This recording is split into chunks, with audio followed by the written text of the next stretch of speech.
Boys and girls, you know how we've been reading about families and how some people have big families and some people have small families?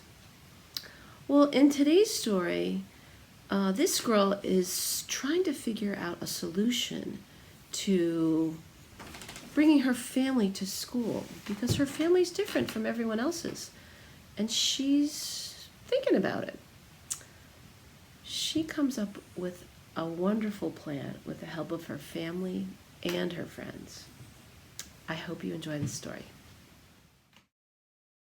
Stella Brings the Family, written by Miriam Schiffer, illustrated by Molly Clifton Brown.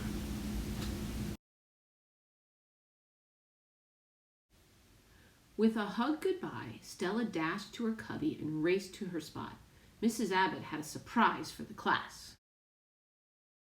"We're going to have a celebration for Mother's Day," she said, "and each of you can invite a special guest." Jonathan and Leon said they invited their moms. Carmen was sure her mama would come, but Stella had two dads. Everyone else had a mother. Howie had two. Stella would be the only one without a mother at the Mother's Day party. That afternoon, Stella and her clay stared at each other. The next day, Stella worried about the party when she should have been worrying about other things. All week, Stella's appetite was gone. "What's wrong, Stella?" Jonathan asked. "I have no mother to bring for the Mother's Day celebration." "No mother?" asked Leon.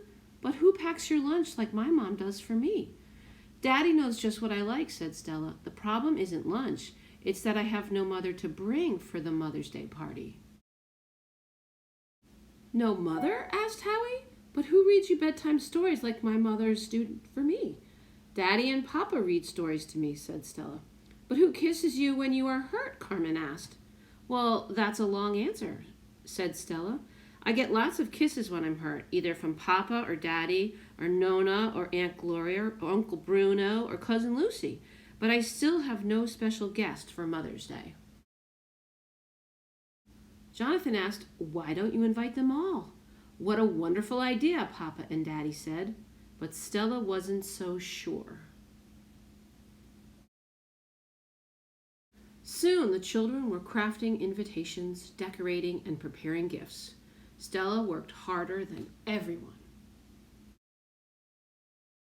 The big day arrived. Daddy, Papa, Nona, Uncle Bruno, Auntie Gloria, and Cousin Lucy went with Stella to school. She had so many guests. Stella hoped it would be okay. The party was better than Stella had imagined. Howie came with his two moms, and Jonathan brought his grandmother while his mom was away. Stella had the biggest crowd of all.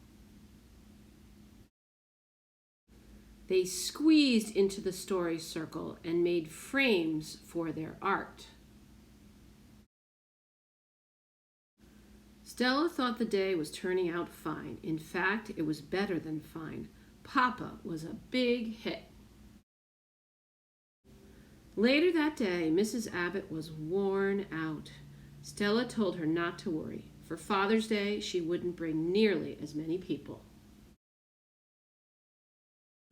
Just two.